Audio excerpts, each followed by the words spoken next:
Okay, so I woke up this morning and I realized that there's a lot going on in my head that I haven't really shared with anyone really. And I've had tons of opportunities, Oprah, interviews, to go on a platform and share hardships or just really anything that's going on in my mind. And I really don't think any of that is relevant to getting paid to tell your story. I feel like it's kind of silly. So I'm here honestly just to open myself to others and try to shed a light on if anyone out there has ever gone through hardships or whatever it is, just to put a light on it, and so that person doesn't feel alone, because I really know what that feels like. I haven't honestly shared this openly too as well, because I've always been scared of the judgment and definitely the embarrassment of the whole thing, period, and the skepticism and the cynical people of what and their opinions of what people would actually think. I do think I'm in a place now where I'm a little bit more confident that I can be willing to share openly my thoughts and what I've been through, because I haven't really had that outlet to share completely openly for so long, just scared of judgments, thoughts of other people and what they think or what they may say. And I think it's crucial for my heart and my head to be able to speak openly about it as if anyone else would. Well, the actual conservatorship actually started, I think, 15 to 16 years ago. I was 25 when it started. I was extremely young. I remember a lot of my friends texting me and calling me, and we were extremely close, and they wanted to see me, but by what had happened, I honestly still to this day don't know what really I did, but the punishment of my father, I wasn't able to, see anyone or like anything. And you have to imagine none of it made sense to me. I literally spoke in a British accent to a doctor to prescribe my medication, and 3 days later, there was a swap team in my home, 3 helicopters, and I remember my mom's best friend and my 2 girlfriends. We had a sleepover the night before. They held me down on a gurner. And again, none of it made sense. Literally, the extent of my madness was playing chess with, when it was playing chase with paparazzi, which is still to this day one of the most fun things I ever did about being famous. So I don't know what was so harmful about that. But I remember my mom was sitting on the couch and she said, "We've heard people are coming here today to talk to you. We should probably go, to a hotel or something." And I never really understood what she meant. I didn't believe her. Like, is a lawyer coming here? Who is coming here? Then 4 hours later, there were over 200 paparazzi outside my house videotaping me through a window of an ambulance holding me down on a gurner. I know now it was all premeditated. A woman introduced the idea to my dad, and my mom actually helped him follow through and made it all happen. It was all basically set up. There was no drugs in my system, no alcohol, nothing. It was pure abuse. And I haven't even really shared even half of it. I think the main thing I do remember when it started was my dad's control. He loved to control everything I did. I remember the first day he said, "I'm Britney Spears and I'm calling the shots." And I'm like, alrighty then.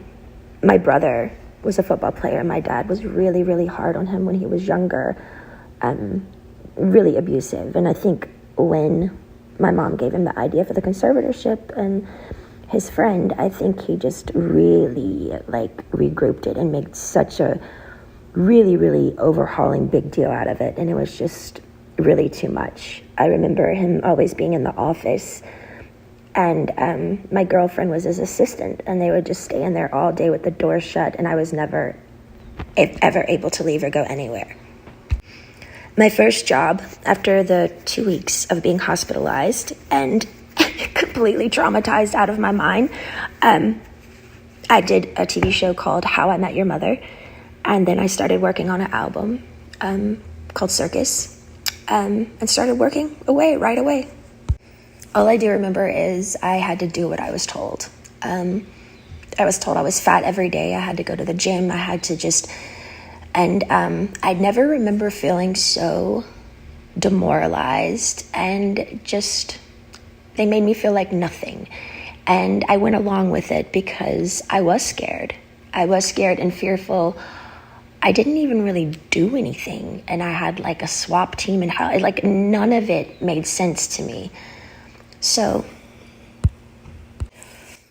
since that day, I did probably 4.5 tours. I did an album circus, Femme Fatale, Britney, Jean, and Glory. And then I started doing a Vegas show in Las Vegas. And I did that for 4.5 years.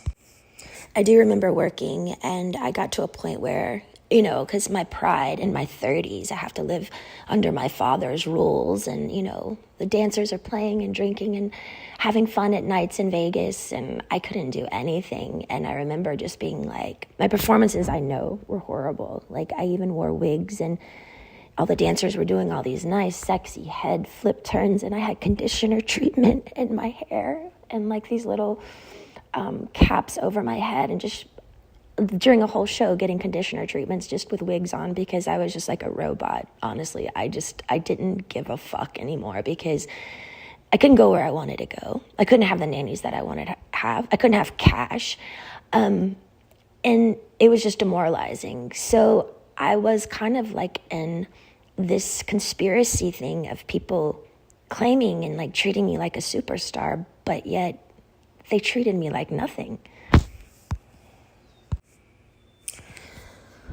Well, for some reason, I started to get a spark back. I remember recording Glory, and for some reason, I think producing and making music, and I went to this little Spanish house, and I got the fire back in my eyes for some reason, and it was at the end of recording Glory, and my son named it, and things started kind of taking a turn, because I started getting more confidence just for myself.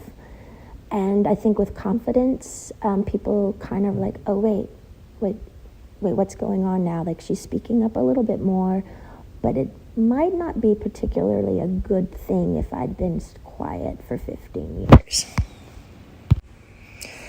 I think with confidence comes enlightenment, which makes you think better. And that's the last thing they wanted me to do, was to actually be better, because then who would be in control then? But it was really tricky, because I had to just play this role that everything was okay all the time. And I had to go along with it, because I knew they could hurt me. So I'm sitting here, like, my friends all drinking alcohol and having fun in these parties, and had no cash. I literally felt like a nun. My girlfriends from home came to visit me in a spa, and I couldn't even walk into the spa. And they had their feet doing pedicures in the water, and the 3 ices of bottles of champagnes before my show, just sitting there. And I wasn't even acknowledged by them, my own hometown friends, when they would come to Vegas. And it was just, it was demoralizing, I will say. You also have to understand, it's like, 15 years of touring and doing shows, and I'm 30 years old under my dad's rules. And all of this is going on, and my mom's witnessing this, and my brother is witnessing, and my friends are witnessing it, and they all go along with it. And I'm like, how am I the one working here and doing all this, but I don't get the side things that, the good stuff, I want to be able to play. I want to be able to have fun. Like, none of it made sense to me. Well, the last show in Vegas ended 2017. I went on tour, which of tour I was forced to do, but I was supposed to do a new show. So the new show came along. I rehearsed, I think, maybe 4 days ago. I don't really remember, but I went to one of the rehearsals, and I said no to a dance move. I was like, no, can we do that? I don't want to do this. And then I just remember everything got really weird and quiet, and all the directors and producers went in the back room and just spoke.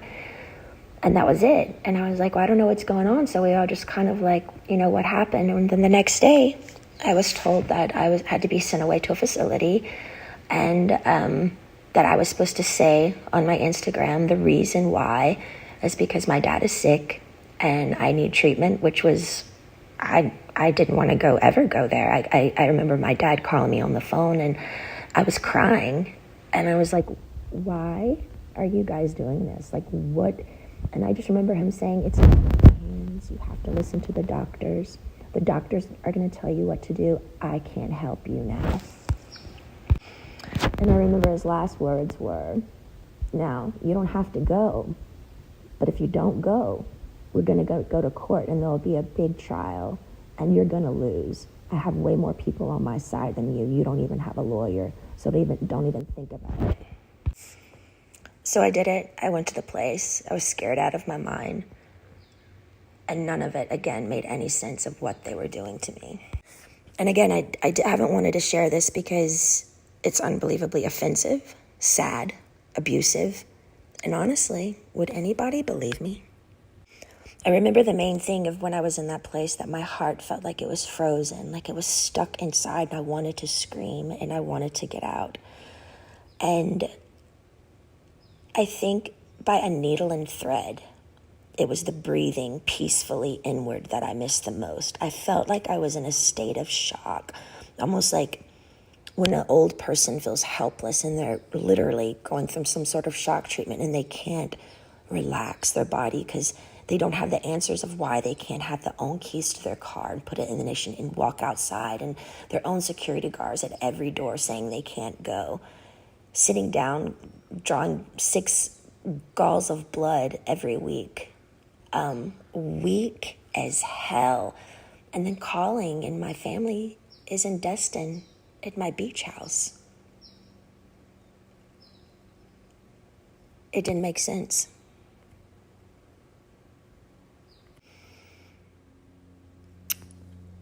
The main thing, I to this day, I kind of stopped believing in God at that time because I didn't know how they could have 40 people leave my house a day and me work from 8 to 6 at night. Be seen changed every time I changed in the shower. No privacy, no door, nothing. How did they get away with it? And what the fuck did I do to deserve that? I couldn't even smoke cigarettes. People on death row can smoke cigarettes.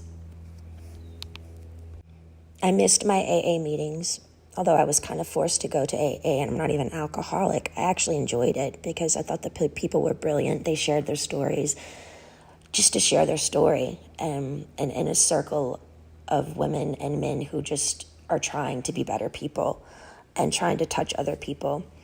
I missed my AA meetings. I couldn't go in. I couldn't have the keys to my car, no cash, no cigarettes, no door for privacy. It changed me, watched me change naked every day. I did work 7 days a week. No weekends were off. They monitored what I ate. From 8 to 6, I work. Sometimes at 9 o'clock, I'd be able to watch a movie. Finally, the owner of the whole facility that I was always texting to try to be able to go somewhere, just get out of the house, that place somehow, he had to let me go because the Free Britney campaign came out. With all the pink t-shirts. I saw it on a lot of the morning shows, and people by word of mouth, and I think just by my fans knowing by heart that something was up. I remember one of the guys were on an interview on the street, and he said, you know what, I could be totally wrong, and if I'm wrong, I'll be really, really embarrassed, and I'll just go have a drink somewhere. He said, but I do feel like they're doing something to her right now, and I'm not surely what it is, but that's what my heart says. But the whole thing that made it really confusing for me is these people are on the street fighting for me, but my sister and my mother aren't doing anything. To me, it was like they secretly, honestly liked me being the bad one, like I was messed up, and they kind of just liked it that way. Otherwise, why weren't they outside my doorstep saying, baby girl, get in the car, let's go? I think that's the main thing that hurt me. I couldn't process how my family went along with it for so long. And I mean, almost half a year, you know? And their only response was, we didn't know. I'm like, I'm on the phone telling you right now, I'm here, please. Eventually, by the grace of God and praying on my knees, I left the place. But I was still scared. I was really, really scared. And from then on, I had support. I needed a lot of support. And I found two really, really great people that would come to my house weekly and just help me with my mind, because I didn't understand all the therapy that I had to do there. But why have therapy when it's forced and in like a militant, almost prison-like way that like is where you're not even all there? None of it made sense. Well, I think my strength grew because I didn't reach out to my dad anymore. And they were playing the game of ball and twist of, she's going to come running back to us because, we've scared her and we're the bosses here. But I didn't. I just stalled and I stalled and I stalled and I stalled. And finally, I think they just knew I wasn't going back. And I finally got a lawyer. A wonderful friend finally got me a lawyer. And he really helped me through it. To me, the thing was, I think the trauma of all of it and just the whole thing together and going down to how much effort and work and heart I put in to what I did when I did work, even down to the details of how many rhinestones are going to be in my costume. And I cared so much. And they literally killed me. They threw me away. That's what I felt like my family threw me away. I was performing for like thousands of people at night in Vegas, the rush of being a performer, the laughter, the joy, the respect. I was shaking over 40 people's hands every night before a show, training weekly, 3 training sessions a week, AA meetings, therapy sessions. My dad literally, I was a machine. I was a fucking machine. Not even human, almost. It was insane how hard I worked. And the one time I speak up and say no in the rehearsals to a fucking dance move, they got pissed. I feel like the scare tactic and how badly they treated me in the end, I think they thought I was going to come begging back to work again because they thought, I needed them. Because they put me in an ignorant, scared state of mind to make me feel like I needed them. And if you don't do what we say, we're going to show you who's boss. I didn't play their game anymore. I got on my knees every day and I prayed. I held on like a needle and thread to some sort of existence because they had made me feel like nothing for so long. I knew in the deepest part of my core, I knew I'd done nothing wrong and I didn't deserve the way I'd been treated. I do think the hardest thing for me was I wanted to use my feet and leave and run or go somewhere. I had to be placed in a chair from like 8 to 6 every day. I couldn't take it. I talked to rabbis. I've talked to grown men about it, and they're like, we don't see how you did it. Honestly, I don't either. And through that, I remember saying, I don't believe in God anymore. I honestly deserve an award for acting like I was okay every day. I thought they were trying to fucking kill me. I remember one time I was backstage and I needed my inhaler. And I opened up to my assistant because I had my phone with me, which I'm not supposed to have my phone underneath the stage. But I said to her, you know what I'm doing. I was talking to a guy and he wanted to just leave the country with me. We had it all set up to just leave. And it was a secret relationship. And I said, my biggest fear was, what would my dad do if I did do something wrong? What if I left the country? What if they found me? And what would they do? And I said, I feel like they would lock me up or something or really hurt me. And she looked at me and she said, are you kidding me, Britney? Your dad would never do that to you. And I didn't even do anything wrong, and he still did it. I'm honestly more angry at my mom because I heard when reporters would call her at the time and ask questions of what was going on, she would go innocently hide in the house, and she wouldn't speak up. It was always like, I don't know what to say. I just don't want to say the wrong thing. We're praying for her. I feel like she could have gotten me a lawyer in literally 2 seconds. My friend helped me get one in the end, but every time I made contact with a firm, my phone was tapped, and they would take my phone away from me. And again, I get nothing out of sharing all of this. I have offers to do interviews with Oprah and so many people, lots of money, but it's insane. I don't want any of it. For me, it's beyond a sit-down, proper interview. I had no contact in that place for so long, and my heart would just want to stand up in my family's faces and scream and cry and throw a tantrum and go back in time and do exactly what I wanted to do at those times. Yeah, and might even spit in their fucking faces. Why? Because the pain my family gave me, sitting me there all day and not being able to use my feet, as they watch their grandchildren run bases to base in a family neighborhood, as if I'm dead or I don't exist, honestly makes me look up and say, how the fuck did they get away with it? How is there a God? Is there a God? Giving 8 galls of blood weekly, not being able to stand up. I was so weak. And my family's at my beach house. I was scared, broken. I'm sharing this because I want people to know I'm only human. I do feel victimized after these experiences, and how can I mend this if I don't talk about it? I have an amazing song right now with one of the most brilliant men of our time, and I'm so grateful.